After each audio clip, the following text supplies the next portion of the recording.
Mercury will come into its combustion, because whenever any planet moves too close to Sun, it will come into combustion.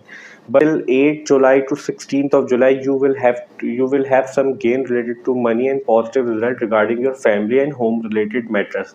After 16th of July, you need to be very careful regarding your communication when you are dealing with your family and loved ones, because as we discussed previously, second house also represent speech and Sun represent ego and also controls your communication house. So we can expect these results from Mercury in the month of July for all the Gemini ascendant people.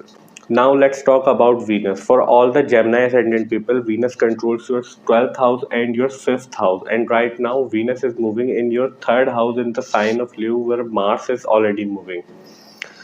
Ketu is moving in your 5th house from last year, March 2022. So we can expect you are facing many disturbing results regarding your 5th house matter, which are your children, your love relationship, your early education,